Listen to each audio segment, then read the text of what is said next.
Okay, so we're going to go ahead and get started. Thank you everybody for coming. We're really excited to host the annual virtual pathology student interest group program director panel. Just a reminder, this session is being recorded. We want to thank you all for your attendance, and we hope this answers some questions you might have about the application cycle, if you're applying this year or even in the future. My name is Claire Hartman, and I'm a fourth-year medical student from the University of South Florida, and I'm one of the event co-chairs for the virtual pathology student interest group. And I will be moderating the Q&A today along with our other event co-chair who will now introduce himself. Hi, everyone. My name is Nicholas Barron. I'm a third-year osteopathic medical student at Michigan State University. I'm a former medical lab scientist, and I'm also going to be co-moderating the panel today. We really appreciate the turnout, and we see the numbers still growing and some more to come. And we're really excited to have our pathologist today answer some questions about potential future prospective pathologists. So thank them for their time, and we're going to get started. One more thing before we start, I'd like to thank Nadia Sahil for making all our social media promotions of this event. And then another cleanup thing is that before we introduce the panelists, just a quick note that we have a survey for you to take in the chat for our attendees.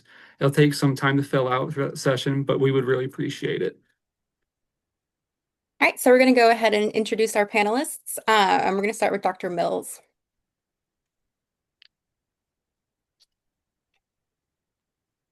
Hi there. So I'm Ann Mills. Apologies, there may be a cat or a dog or a child crossing behind my screen today. It's 7 p.m. here in Virginia. I am an associate professor of pathology at the University of Virginia. I'm a surgical pathologist, and I focus on GYN and breast pathology, as well as cytopathology. I've been the program director since 2020, so in my 6th year in that job. And when I'm not taking care of patients and residents, I am hanging out with my kids and scuba diving and trail running and hanging out with my husband. So really pleased to be with you all, and thank you all for spending your afternoon and evening with us. You are in for a really great career in pathology. It's a tremendously fulfilling and fun job. All right, next, can we have Dr. Sean Lee introduce himself? Hi, thanks, Nick. Yeah, I'm Sean Lee. I'm an associate professor at the University of Michigan in Ann Arbor. This is my 5th year as the Pathology Residency program director. I train in APCP, but I practice completely in CP now. The biggest chunk of my time clinically is transfusion medicine, but I also oversee a lot of clinical coag and clinical chemistry. I've got big family, so a lot of my time is spent just enjoying Southeast Michigan with my kids and trying to figure out recipes. I think it was 50-50 what I made for dinner tonight. So I totally agree with Dr. Mills. Pathology has been such a wonderful career choice, and the thing I'm enjoying most about it is probably the opportunity to interact with literally everybody in the medical system, because everybody needs clinical testing, right? And so it's always a chance for something new, you know. Thanks. Thank you. And next we'll have Dr. Bawab introduce herself. Hi, everyone. So I am the residency program director for the University of Southern California / LA General Medical Program. And so this is actually only my 2nd year as the program director here. My background is APCP, and then I did my forensic pathology and pediatric pathology here in the LA area. I did work at the Los Angeles Medical Examiner's Office for almost 4 years before I saw the light and went back into academics. And so now I'm the autopsy director for Keck Medical, the Los Angeles General Medical Center, as well as Children's Hospital Los Angeles. And I spend the majority of my time working on the residency program. I agree with everyone here. I think pathology is an amazing field, and mostly just because of the incredible variety of opportunities that still lie before you in terms of what you can turn your career into. Thank you, Dr. Bawab. Next, we'll have Dr. Evita Henderson-Jackson introduce herself. Hi, good evening, everybody. I am the program director for USF, University of South Florida in Tampa. I've been the program director since 2018. I am a graduate of this program, as well I did my fellowships at USF and Moffitt Cancer Center. I specialize in bone and soft tissue pathology, but I do also cytopathology, boarded in that, and I sometimes sign some breast pathology as well. I enjoy education and teaching, and it was great where I can combine pathology with academic medicine. Like everyone stating, pathology is awesome because you can do a whole lot of different things, and we have so much new stuff with technology and digitizing all of our slides and artificial intelligence being able to provide clinical decision support. So it is a wide and open field with a lot of opportunity for individuals, and I can't wait to answer some of your questions. Thank you. And we're finally going to ask Dr. Gordezky to introduce herself. Hi, I'm Rachel Gordezky, and I am the program director at Loyola University over in Chicago. And I have been the program director since 2023.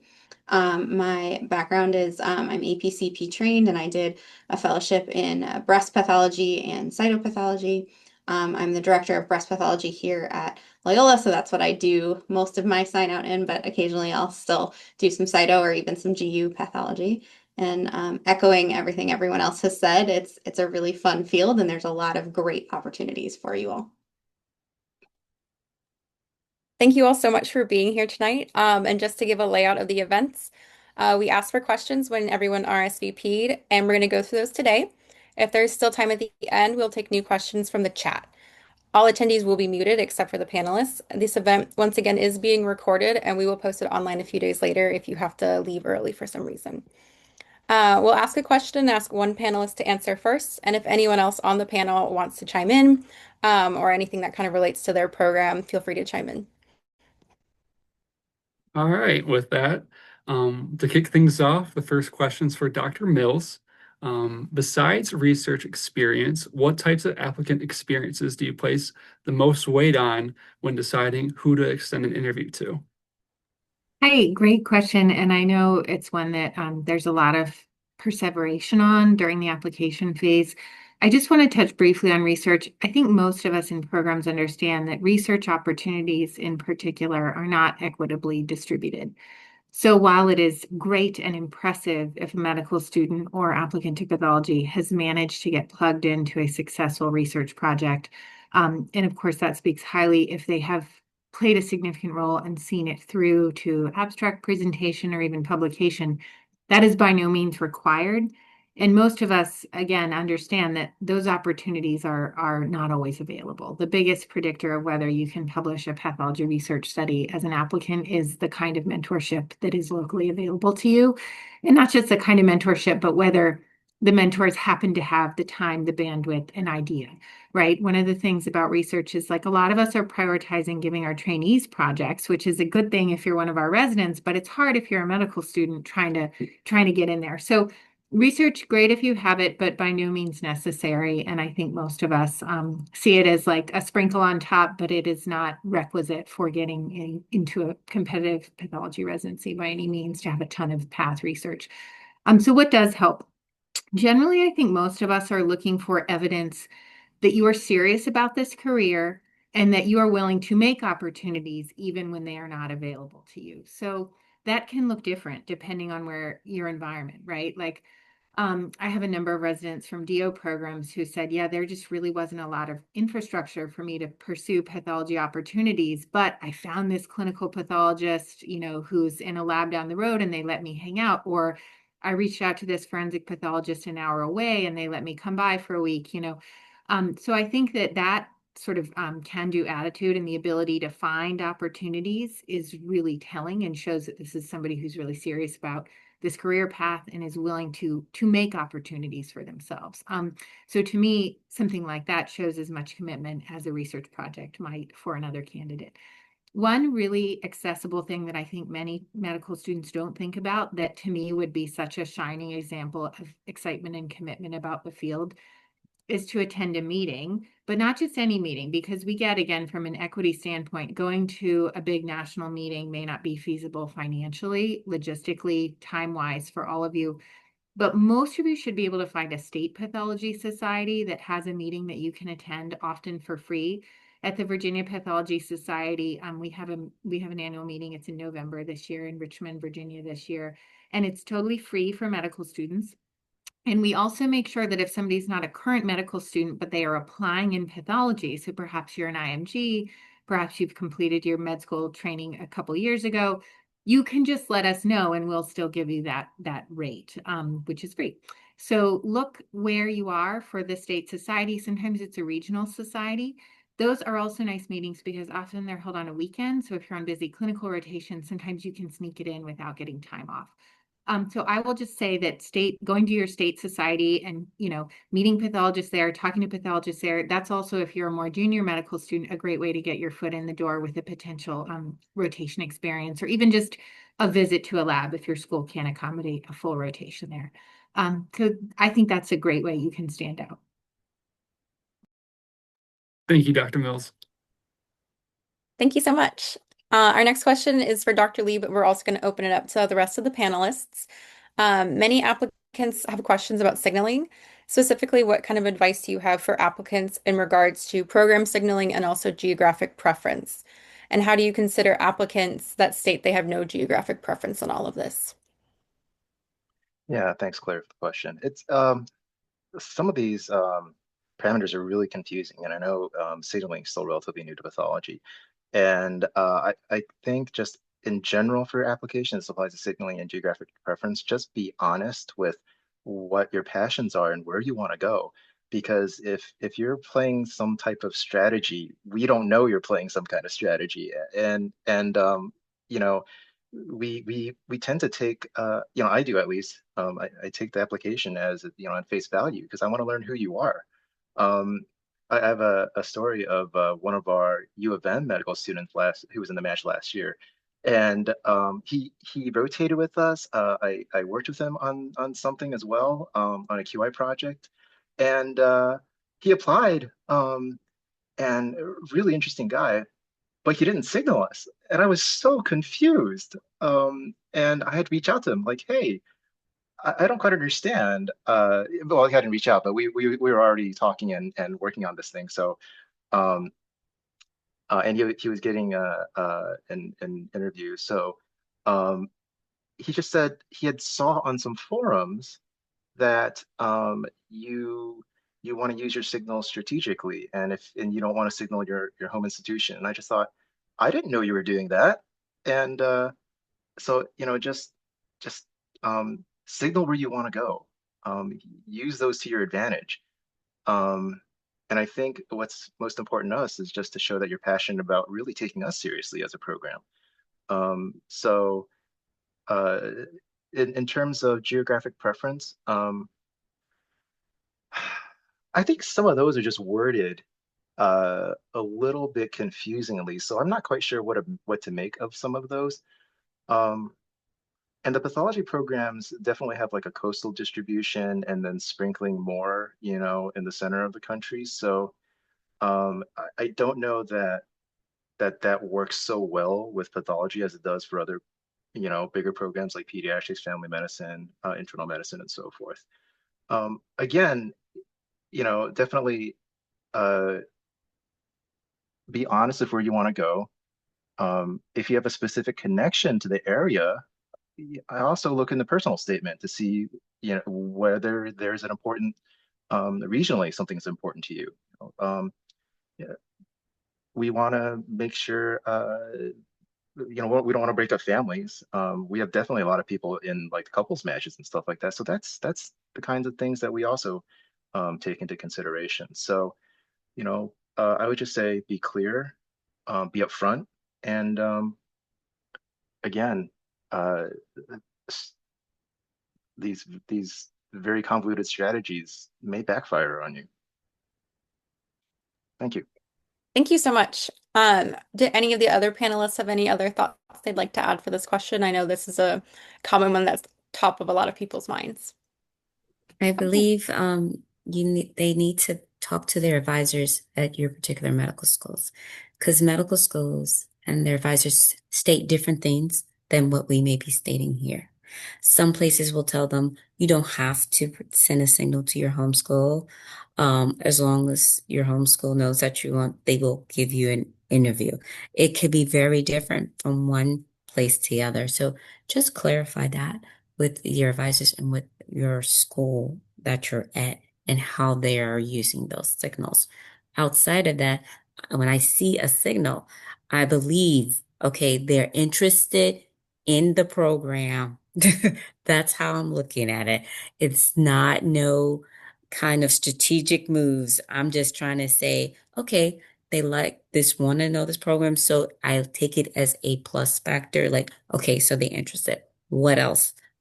Maybe connecting them to the area or what connect them to this program. Because sometimes I get people who are graduates already from USF and they want to come back. And I can see that. So I'm not sure how else others are using that, but that's kind of how you see it. I think we do something very similar at Loyola.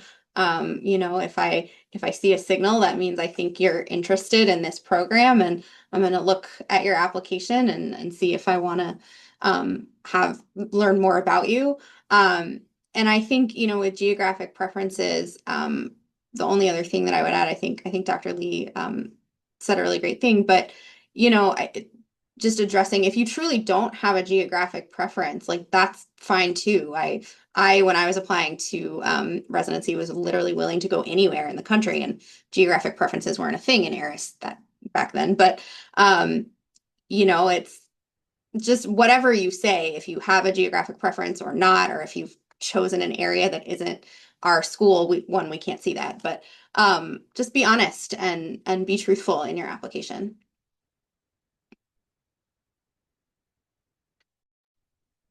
All right, thank you all for your insight on this question. We're going to move on to the next one. This one's for Dr. Bawab.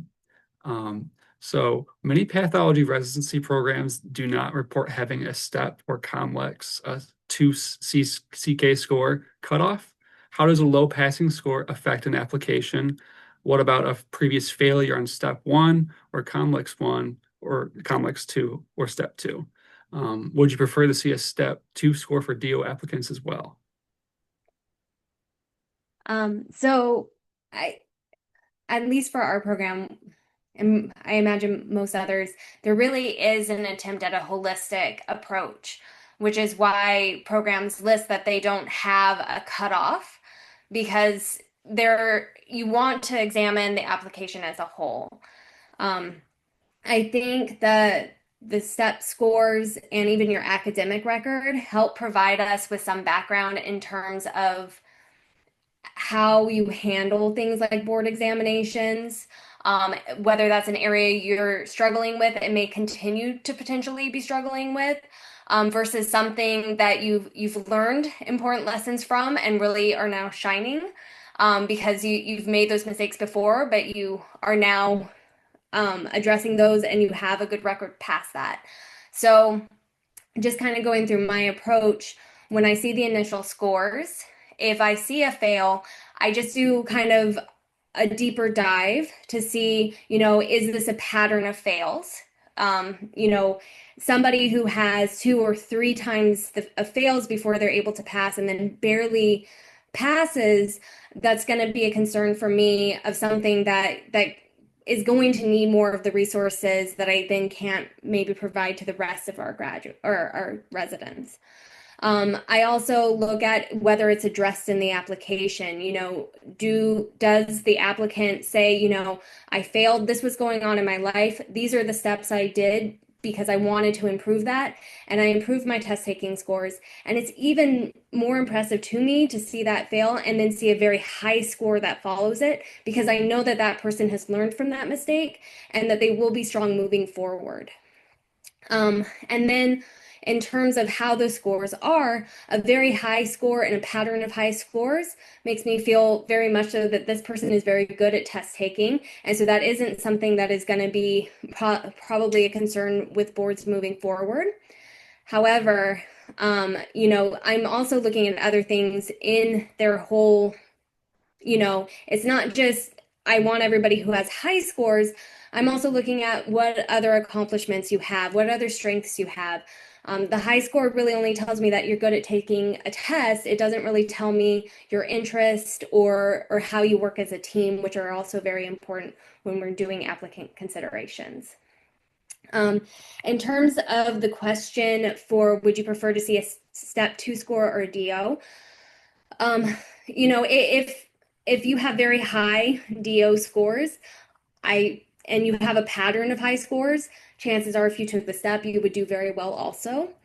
That being said, it might be another chance for you to show that, maybe your DO score or your COMLEX score wasn't as high as you would like, and you think you can do better on the step. That might be another opportunity for you to show me a pattern that you're improving. The only other thing I can say about the step is it provides, because you're competing essentially with other applicants.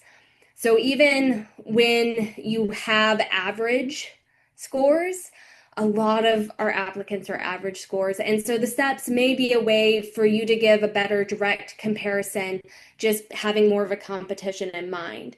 But again, when it comes to if you show me a pattern of you're good at taking a test, that's just one thing I'm looking at. And so, if you have a high COMLEX score and you also have the high SEP score, it doesn't give me a whole lot more information beyond your test taking and kind of your core knowledge. Thank you so much. That was a really good answer. Um, this next question is for Dr. Henderson-Jackson. This is moving on to kind of the topic of letters of recommendation. Some applicants have expressed concern over letter writers not submitting before programs begin reviewing applications. Uh, does getting a letter after kind of the download day for you guys negatively affect an application? Are those letters still reviewed? How would you recommend students kind of go about navigating that situation? As I do have one little boy who's just got in here. Say bye. Yeah. Thank you. So when it comes to the letters of recommendation, sometimes it's very difficult to get all faculty to actually submit them timely for you. Does not mean don't submit your application. Please submit your application before all programs start running through the listing and starts pulling and filtering.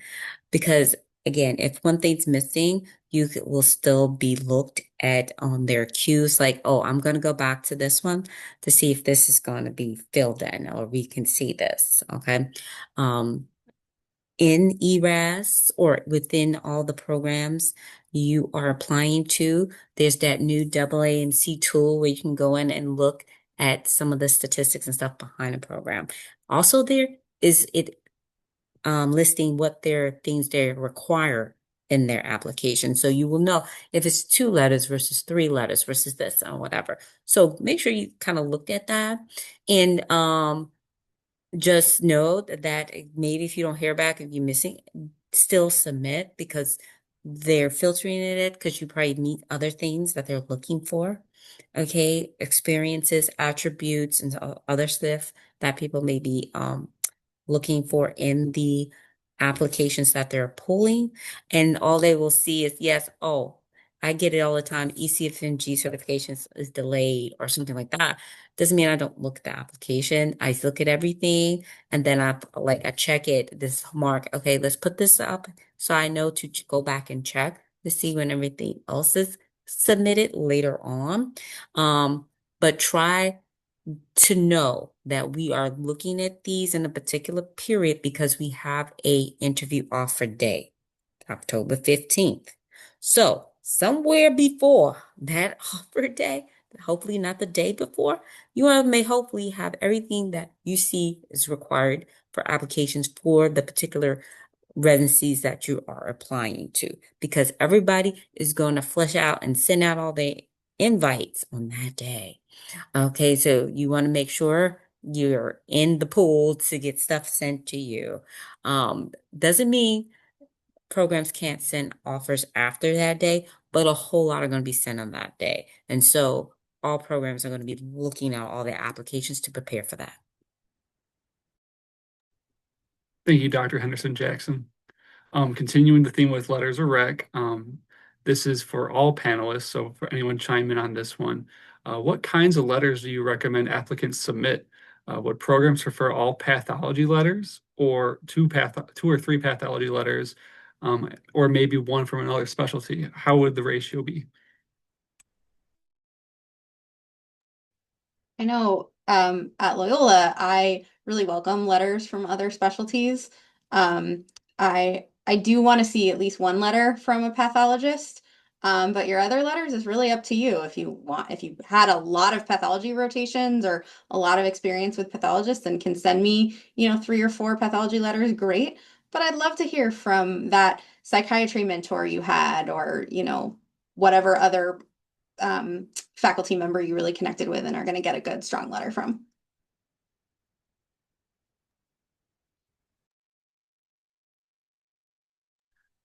Dr. Bawab, I think you're muted. Can you hear me now? Okay.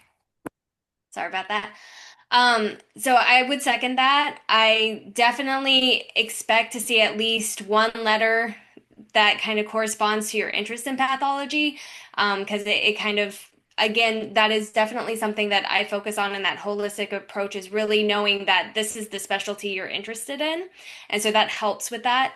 But the other letters, I'm really looking for ones that are meaningful connections that you've made, especially if you've had a long project with somebody or you've had a long-term mentorship from somebody. I find those more telling because it's somebody who can really speak to a long-term relationship with you, and those can be a lot more information from one letter than a sprinkling from pathologists you saw for a week.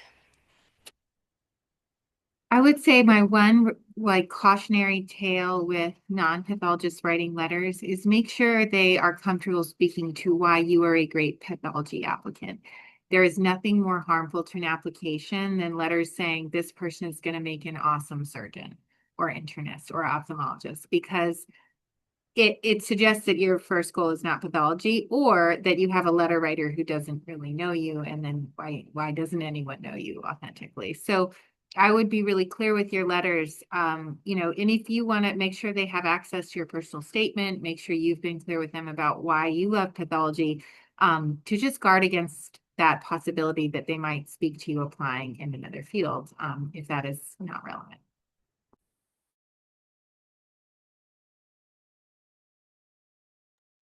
All right, thank you for those responses.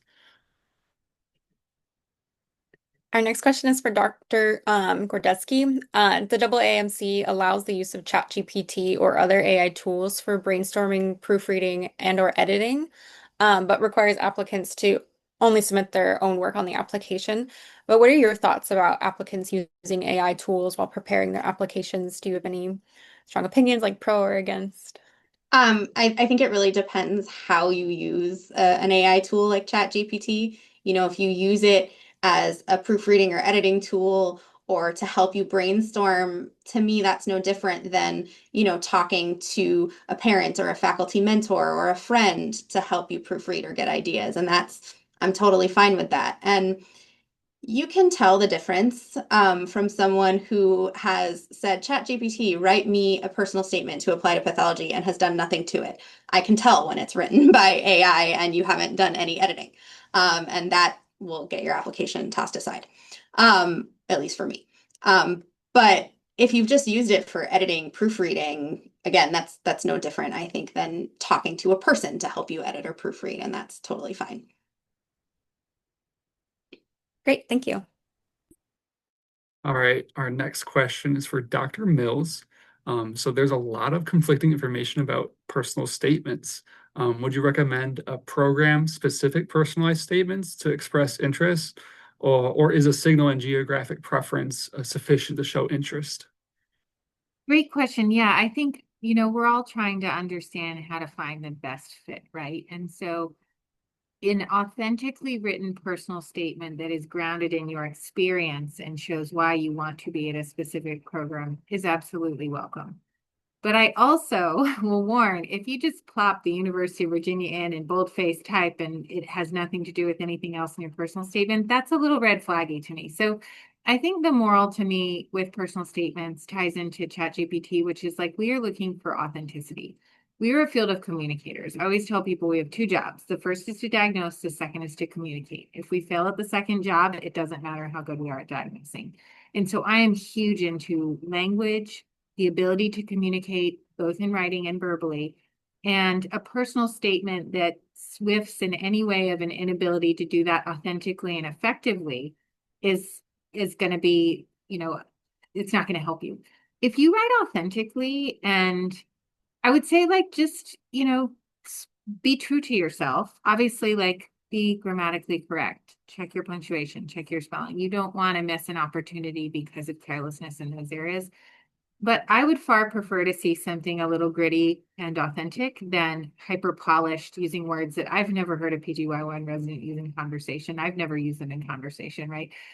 So I would say like calling out a program, if it is part of an authentic thread in your personal statement, is great, right?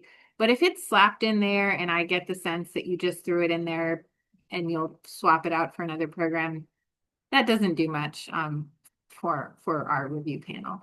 So I think it just gets down to just be honest, right? If you did an array rotation somewhere and you loved it and you can speak to your experiences there, that's fabulous. But if it's just sort of plugged in, I don't think that is necessarily particularly helpful. I think the nice thing is you have the signal for that, right? The signal is your way to show that you're really, really interested in a program. You don't have to sort of like jerry rig it into your personal statement. Thank you. Our next question is for all the panelists. We have several questions about how to stand out during interviews and make a really good impression. So what are some things that you think always kind of create a good impression for you, and what are some red flags that applicants should be aware of? One of the things I really love talking with applicants about is their hobbies. So, there's a small section in the application for hobbies and interests. And I always find really interesting things that the applicants like to do. If like I'm a big theater nerd, so if someone tells me they love going to see theater, I'll ask them about that. Or if, someone tells me they are interested in a sport I've never heard of, I'm gonna ask them about that. And I find I love the applicants tend to come alive when they start talking about this interest or hobby. And that really gives me a great sense of who these people are and how well they might fit in with our program. So that's one of the things that I think can help make someone stand out. Some of the things that I see or get involved when I have applicants and you're going to apply, everything you kind of do up to the interview, during the interview, after the interview, are things that I, myself, my residents, or my program coordinator look at. So when I have applicants who are not nice to my coordinator, who are rude in emails, and I see them, and that does turn me off, but then reflectively act a totally different way if they are communicating with me during the day of the interview and then the after even thank you. If you can't be consistent and the same and respect everybody who works on my team in the same way, that to me is a red flag. I got to make sure that person's able to work with everyone on a team kind of thing. When I see connection, I know there are people who are introverts, but even an introvert, you're going to have to learn how to connect with people or connect with my residents because I'm trying to bring new residents in with the ones I already have. And I'm trying to make sure I don't mess up the team. But I'm like, I want to make sure I get good people who can work well with others. And so you don't have to be flamboyant or something, but just if they ask some questions or something, because it's hard for them to say if you're truly interested, or if somebody's like, oh, they don't care. They didn't even ask questions or didn't even know this. They can't read people's minds. So please, just try to interact because we do have the things with our faculty and some people with our residents. And then Don't go to an attending at the end of the meeting and say, well, I have no questions. I have nothing to talk about. And then just sit there and don't say anything at that virtual meeting. It doesn't come off like you're truly interested in this program. Some of my faculty, because this is the feedback I get from them from interviews, like, oh yeah, this person, they said they had no questions and they didn't say anything. And I tried to say them, but it was not much else they wanted to talk about and sit there in quietness for about 20 minutes before the next set. That's kind of another red flag for me. Yeah, I would have to agree with Dr. Henderson-Jackson's mention of uh, try to keep that conversation going. And I think the tip of having a set of questions is actually a good one. And while it feels kind of weird for you to ask, you know, 4 faculty and 2 residents the same things, it's really helpful for you to get all the different perspectives, because that's a way for you to uncover, you know, maybe there's a disconnect somewhere in the program, you know, and that's maybe lead you to reconsider, or if everybody's on the same page about how great the culture is and how collaborative everybody is, that's a really great sign, right? And I'll tell you, these are long days, and the exciting people stick out as much as the people who are sort of sitting there trying to pull teeth for 20 minutes, and not in the equal way, you know. Um, and I'll say personally for me, uh, in addition to if someone's introverted, I'll try to match your energy. I don't want to scare you off. You know, I like having quiet conversations with somebody as long as it's still a conversation. But I also like smiling and laughing with somebody too. So we'll figure it out, you know. But I mean, be there, show us who you are, and yeah, this is your time to be with us. I would agree with everything that's been said before. The only thing I would kind of also like to add in is that at least my team, we can be very understanding that nerves do play into this. And so we do end up having discussions when we're doing the rank order list and we compare notes. And even if I didn't have a connection with an applicant, I listen when other people on the team had that connection. And so, you know, even if you feel like one of your interviews didn't go the way you wanted it to, you still have opportunities to make connections with people who will speak up for you and say, no, I had a great interview with them. You know, I really got their passions. We connected. I think they would be a great member of our team, because that is really the point. It's not just my decision.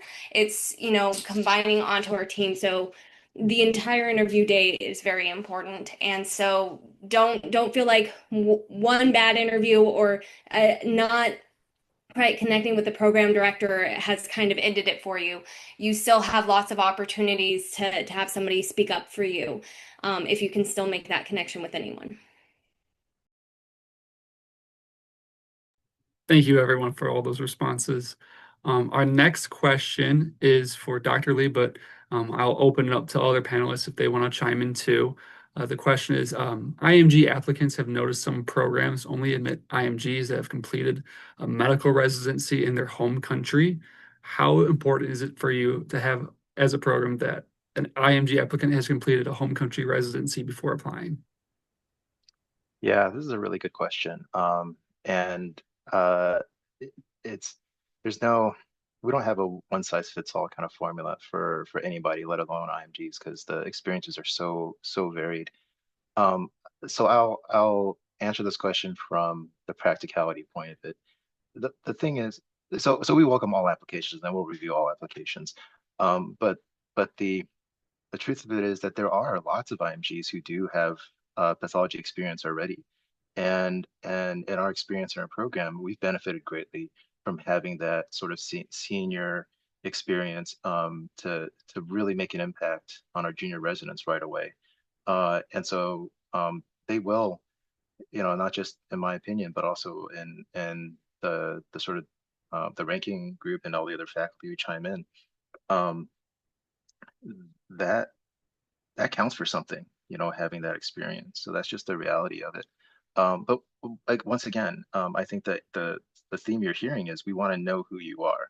You know, we want to know if you brought other if you haven't had that pathology experience before, just because you just haven't had the opportunity to.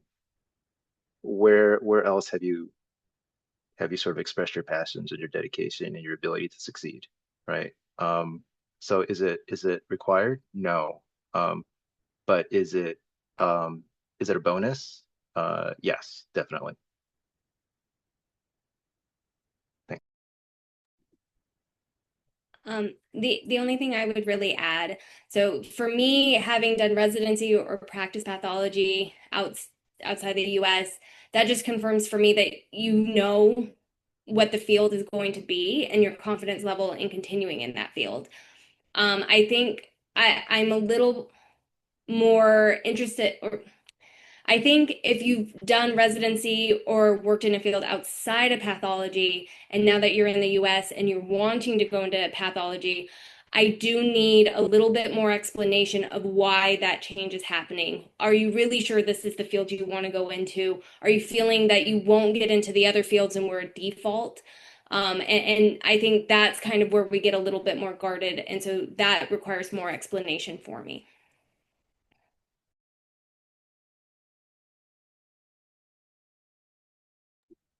Thank you so much. This next question is also for you, Dr. Bawab. IMGs often have difficulties finding U.S. medical experiences and are sometimes concerned that what they've done may not benefit their application. What types of experiences do you kind of consider as U.S. medical experiences, and do IMG applicants need these before applying to your program? So I will say our program has had the fortune of somewhat regularly having amazing residents that are from an IMG background. So we really appreciate the experience and the different kind of opinions and new ideas that they bring with them. I think in considering US options, so again, a lot of what I'm looking for is just confirmation that you're going into a field that you're truly interested in, and also that you're prepared to go into that learning environment again, especially for those who have been a practicing pathologist elsewhere. One of my big questions is, are you ready to go back to being a resident? Because we treat our residents as residents. It's not that this is just your way of passing a test to getting your license and certification here. We are going to treat you as any other PGY1. And so I want to make sure that you're prepared for that kind of integration. So I think the experiences, it really helps one to have letters. So any kind of experience that will give you a letter where people will talk about how you worked in their team, and what that experience with you was like is really helpful. And I think experiences that really show that, you know, what you've been doing with your time as you're preparing for your application process, because that really helps me know what you've been doing, how you've been building it. And I think we all understand that it can be very competitive, and finding those experiences can be very hard. But I think the message that we've kind of reiterated in other ways is looking for innovation, looking for people who help themselves, who are their own driving force. You know, those are the types of residents I love to have, because then I'm just providing you opportunities. I'm looking for more new opportunities for you, but I know you are going to push yourself to excel. I'm just, going to be the environment in which you're excelling. And that's really exciting for me to work with. So it helps you stand out. Thank you so much. All right, our next question is for all the panelists today. With the changes to the visa process, how is your program planning to handle visas for IMGs now? Please note that in the state of Florida, with our Florida rules, we have a whole lot of list of different things that have come down from federal and state policy. So please go on to the websites of the programs that you're applying to kind of see what are the recommendations. USF, we do not take H-1B visas. We only take J-1s. So we will look at our J-1 visas. And then there's a list of countries of concern where that gets a higher level of security check, which means you may or may not be able to come to our program, even if you match to our program. Because if you cannot pass that, even if you match, we cannot let that person come to our program. That's listed on our website, so you know where those are from. Yeah, I think that's really good advice to look at program websites because there's going to be probably some evolving guidance on this. We have been fortunate at UVA that within our department, so our institution has thus far allowed us to, at the department level, sponsor H-1B1s. And that's an investment that we make as a department that we are allowed to make currently because for whatever reasons, our institution has decided not to police that, right? So I have to shout out one of my trainees. I didn't know anything about J1s or H-1B1s when I was a new program director, and I had an excellent applicant who's one of our fourth years now.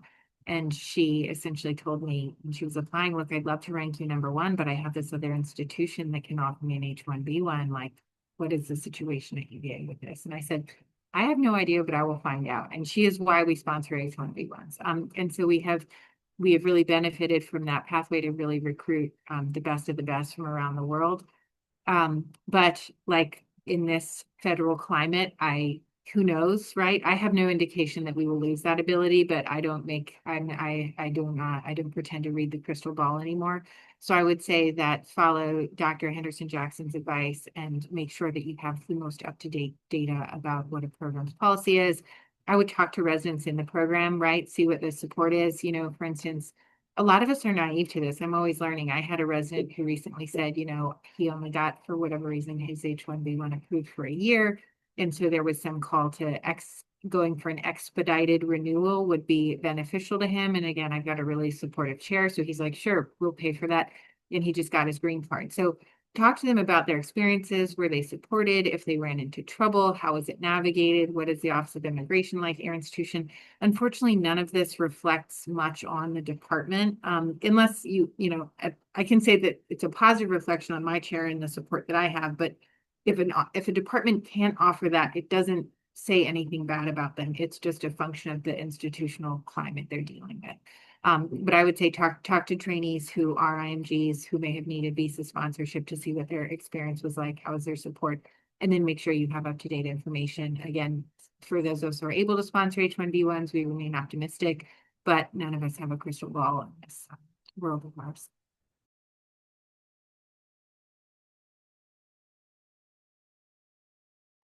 All right, thank you both for those responses. So those were all of our previewed questions. We're going to go into some additional questions now and potentially some Q&A answers.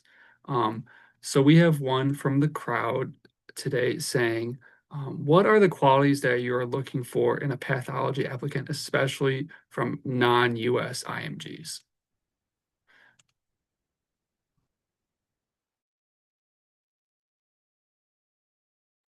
I think one of the things that we've all said throughout this event is we're looking for someone who's authentic and who we think is going to fit in well with our program.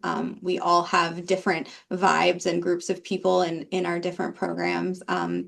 I think the websites are a really good place to get a sense of the different types of residents at programs, and going to events like this and open houses and talking to residents at different programs at different events, like if you are able to go to CAP or a state society meeting or something like that, is going to give you the best sense of individual programs and their sort of institutional vibes, and if you think you're going to fit in well with that program. Thank you.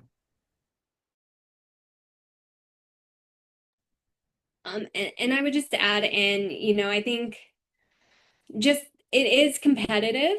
And so kind of finding something that makes you stand out, something that you're passionate about, something that you connect with people on a different level, that always really helps. I don't know that there's, a lot of the considerations between like US versus IMG, it's each individual and everybody has a different experience, and it really is about a holistic review, but it really does come down to there's a lot of competition. and especially with the IMG. So finding that thing about yourself that makes you resonate in other people's minds, some way of connecting, that really helps because it makes you stand out against the background that is competitive already.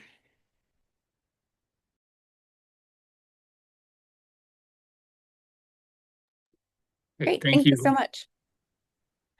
So for our next question, also from the Q&A, someone asked if a program offers multiple tracks and they're genuinely interested in each of them, is it appropriate to apply for them all? I'll take this one. Thanks, Claire. So we offer a AP, CP, AP only, CP only as one option in ARIS. We offer APMP as a second option, and then we offer PSTP as a third option. I'll speak for our program, our department.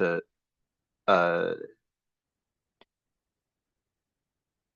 it's tough for us to it's tough for us to see somebody who selected everything because we don't know if they're trying to cast a wide net or if they're really undecided. But for the PSTP, I think this is where people get a lot of trouble. They get into a lot of trouble, or PSTP applicants.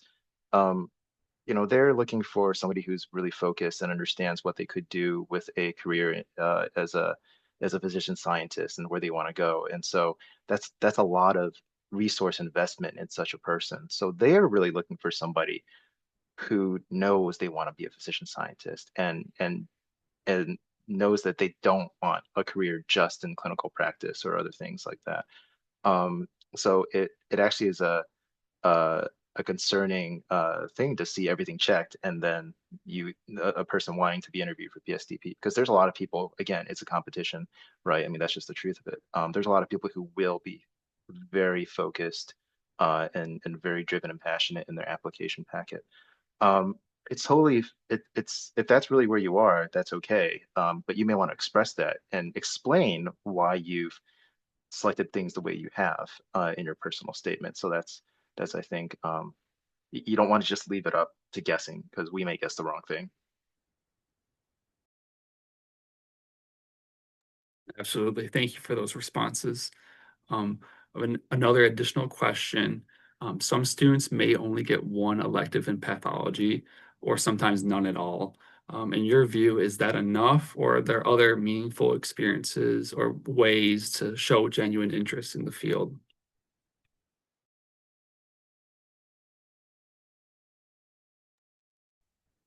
I think, ideally it would be great if you could have as many rotations in pathology as you wanted, but that's just not realistic. Especially we recognize for people from schools that maybe don't even have a pathology residency program or a pathology department tacked on, particularly IMGs, it can be hard to get in-person pathology experience. So one of the things that I advise applicants is, find a way to show us that you understand how the field of pathology works. Maybe that's from just shadowing a pathologist that you know, so it's nothing official on your application, but you have experiences you can talk about. Or we actually have a current resident at Loyola who transferred over from surgery. And in her surgery, her first year of surgery, she realized, no, just kidding, I want to do pathology. And she sought out the pathologists at that hospital. And, whenever she could, she would go to the pathologist department and sit with them. And so she never had any real pathology rotations, but she had that experience that she could talk to and had letters from those pathologists. So, you have to get a little creative, but it doesn't have to be a formal rotation. We just want to see that you do understand what the field of pathology means. Yeah, I would agree, Dr. Gordezky. And we have one of those too, who transferred over from surgery. And we're super happy to have her.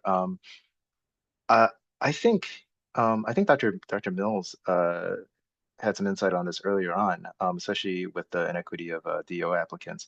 Um, it doesn't have to be a formal rotation. An experience is an experience. If you can go to a local lab, and say, or the medical examiners or the county coroners and say, hey, I'm really interested in exploring this. Would I be able to shadow you for a week or a month or whatever it is?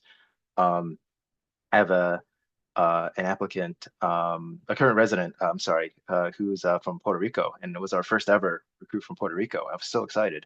Um, but it's quite underserved down there. But he went to like a local laboratory and just introduced himself, and then one thing led to another, and the networking started. And that's true of a lot of our DO residents too. It's amazing what they can put together. I'm really humbled by just their initiative and their ability to gain those experiences for themselves and find those opportunities when it's not sort of laid out in a formal fashion. So um, that's quite impressive to me. And I would just add in, I think, well, I've always kind of felt that pathology isn't as front and center in medical school as I think it really should be. And so I've known several people that stumble across it, very late in medical school. And so that can also be something that we all resonate and are understanding of. I think the important thing is we just want to be clear that the interest in pathology and what that field truly is authentic.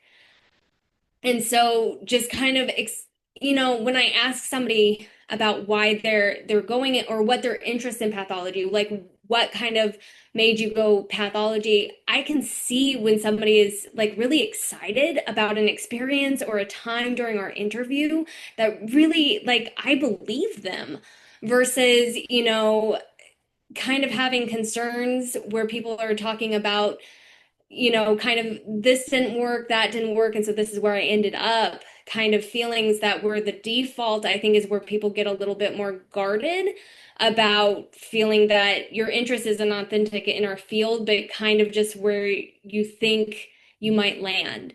And so just making it very clear what your interests are in your personal statement and in the letters and the other elements of your application can really help us. And then that interview showing us why you're passionate about coming into our field can really make you stand out too.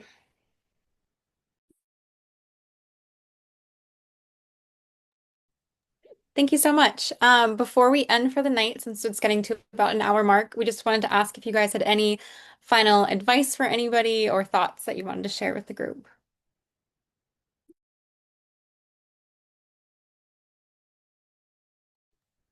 Just be honest, true about what you want. And when you're writing your things in the application, that's it's like the one key thing. If you feel like I don't know or whatever I'm doing this, I'm doing that, and this part, just go back to what is true about myself, what's honest of what I want to do, so that can be expressed in your application to the people who are going to be reading it. I think that's great advice to carry you through your training. If you're really clear on who you are and what you want, you will end up in a career that fits you. If you try to mold yourself to fit somebody else's idea of who you should be, you will not be happy. And I'm quite upfront with my residents. Like, I'm a very academic pathologist. I love doing research. It's extremely fun for me. There are weekends where if my kids are busy, I find great joy in sitting in the office working on a paper. Like, that's not punishment to me, right? But I know that not everyone fits that model, and I don't want them to. Like, if their dream job is to be a local community pathologist working in a town where they know all the surgeons and they do it all, and they've got a couple colleagues, but they're kind of facile at everything. They know when to ask for help. Like, that is a great career. That's a fulfilling career. And if they are clear-eyed about that and they are honest with programs, they won't end up in a program that's going to try to mold them into somebody they aren't. They're going to end up in a program that's like, yes, I see you for the awesome community pathologist you can be, and I'm here to get you there, and I'm not going to waste your time making you do some silly research project that you don't care about. We're going to focus on teaching you how to run a lab and be really good at quality control because you're going to be doing that on your own. So just be honest and authentic, and you're not going to be for everyone. I feel the same way about my program. Like, my program's not for everyone. I don't want it to be. My goal is to be honest about who we are so that we attract the right fits. And I think especially for folks who feel like the odds are stacked against them, there is a pressure to feel like you have to fit the mold, but I promise you don't. Like, just be yourself. You will end up in the wrong place if you try to mold your personality or your goals to be what you imagine we want them to be. And we can also tell, like, we talk to a lot of applicants, like and it's so much more fun to talk to people who are being true to themselves. And it's fun to see your careers as you want them to be.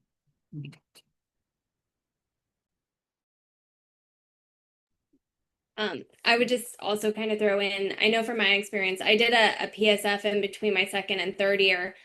And so for my clinical years in medical school, you know, I was always feeling a little bit guarded because I didn't want to interrupt the other experiences I was having on other rotations with people kind of prejudging me, oh, you're going into pathology. And, it did, as I've said, I don't feel like pathology has the front and center role in medical school that I feel it should. And so it was always kind of awkward when you were on rotations. The second you brought up pathology, there were either people who thought, oh, that's really neat, or you got some really weird responses. But just a reminder that during the interviews and the application process, this is the time to be very upfront about who you are and what you want. Because it did take me a second for that to click off and say, this is what I want. I don't know why I'm trying to convince people of anything else to kind of fit in. This is who I am. This is what I've wanted since high school, and I might as well own it because now's the time for that honesty to really shine in terms of what you want and what kind of future you want to have. And this is finding the right team to build that with.